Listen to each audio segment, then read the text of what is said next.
Peter was seeking to help the believers keep their focus clear and help them remember to maintain their responsibility before the Lord in spite of their circumstance, in spite of their situations, in spite of the difficulties, and in spite of the problems. They still had a God who was able, and if they would maintain. Welcome to Hugo International Network, where Jesus Christ is the source of all our spiritual, mental, and physical needs. Thank you for joining us. To God's endless love, every subject, every direction, it all leads back to the source connection. For hope, for faith, for God's correction. Subscribe today to the source connection.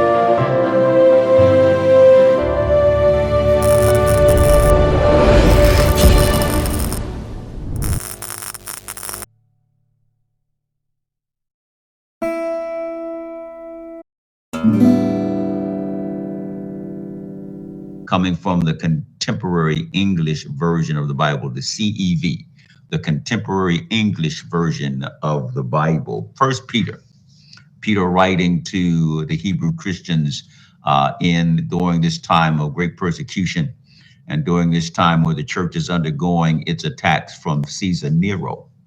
Peter is writing to encourage the saints in the midst of persecution.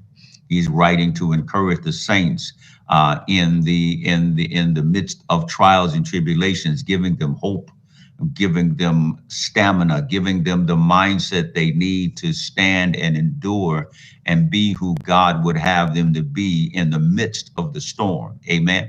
Listen, the circumstances and situations that Peter was addressing at his time were directly against the church, and Nero was trying to wipe it out, was trying to stop its message. But yet, even in the midst of that,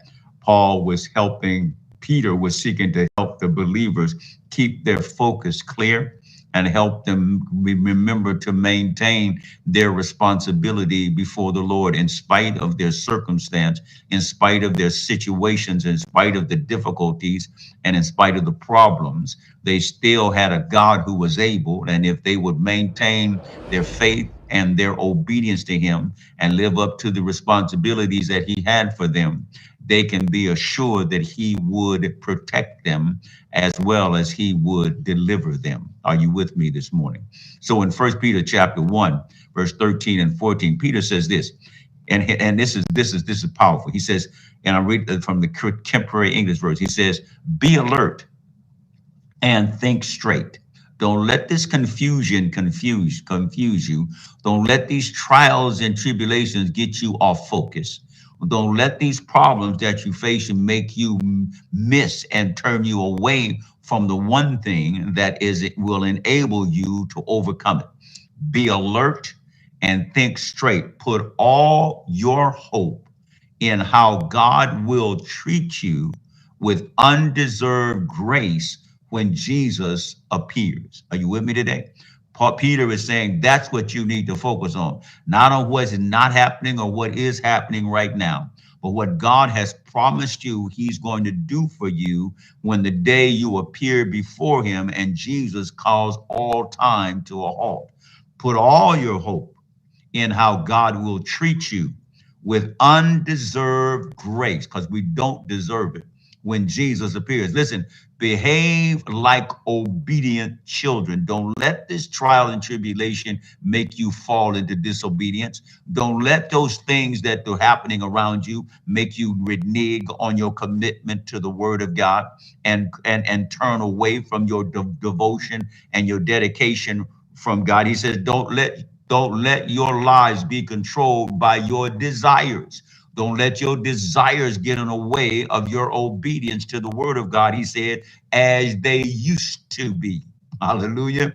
As they used to be. They used to be more important to you than God. But now that God is the head of your life, your God is should be more important than even your desires. Because the Bible reminds me that if I would make God's priorities my priorities, then God will make my priorities his priorities. Are you with me today? That's the essence of what Matthew chapter 6, verse 33 tells us when he tells you to seek first the kingdom of God and his righteousness, and all these things shall be added unto you, because God will make my priorities his when I make his kingdom and his word and my obedience to his word my priority. Are you with me today? Because he promises me that he would even grant the desires of my heart if I would first of all delight myself in him. Not just because I want it, but I make him my priority, and thus making him my priority, he aligns my desires with his will, and therefore he has no problem fulfilling my desires, because my desires are lined up with his will.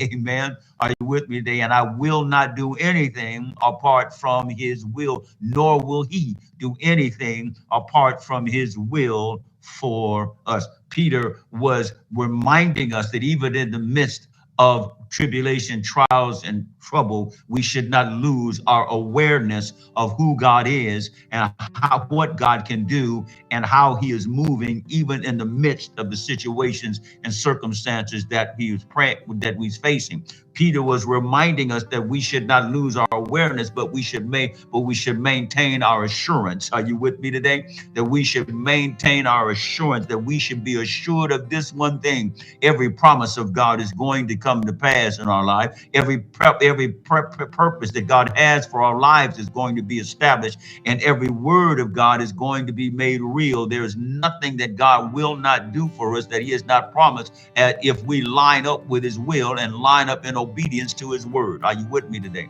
So Peter was giving the saints of God, as he's giving us this rhema today, that as you deal with the challenges and trials of this current society and the things that we're facing, even in not only in the cultural and economic and political realm, but even in your personal and intimate and most specific realm, that God is promising you that you must not lose your awareness of who he is, and you must stay alert, and you must keep your mind straight and keep your mind stayed on him. And then as a result, Peter says, I want to give you the assurance that if you stay alert and don't lose your awareness, you are assured that everything God says he's going to do for you, he's going to manifest in your life now and when Jesus Christ appears. Are you with me today? And then he says, and don't forget that even as you are being aware and as you are being assured, don't stop doing what you're supposed to be doing. Let your actions and your conduct be in line with the will and the word of God. Behave like obedient children. Amen. And don't run away with your desires. Don't let your desires run away with you. Don't let your flesh get the best of you. Don't let the devil trick you, and don't let the world deceive you into thinking that it has something far better for you than what God has already in store for you. Are you with me this morning? And so therefore your actions need to be consistent would line up with the assurances and the awareness that God is telling you to keep, and God is telling you have. Hallelujah. And so therefore today, be responsible, my brothers and sisters, to make sure that as you move in the circle of influence that God is giving you, that your light will shine before men, that they may see who you are in Christ, and they may see what you do in Christ, and that what you do in Christ will point them to Christ, so that if they don't know Christ, they'll know Christ because of you. Are you with me today? And so Peter's rhema to you this morning is to be aware.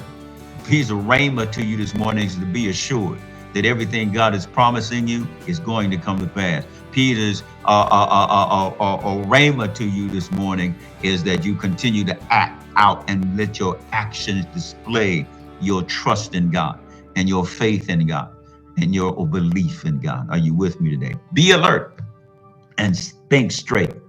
Put all your hope in how God will treat you with undeserved grace when Jesus Christ appears. Behave like obedient children. Don't let your lives be controlled by your desires as they used to be, but honor him in all that you say, do, think, and see. Let's pray. Father, thank you. Thank you again for your word and for your encouragement that we get every time we open the book.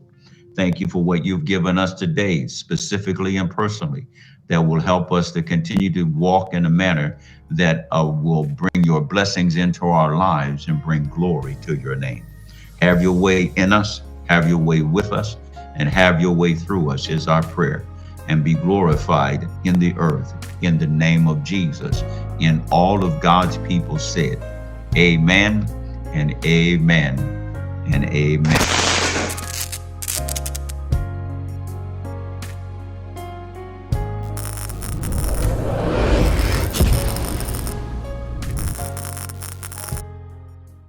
Until we meet again, Stay connected to the source.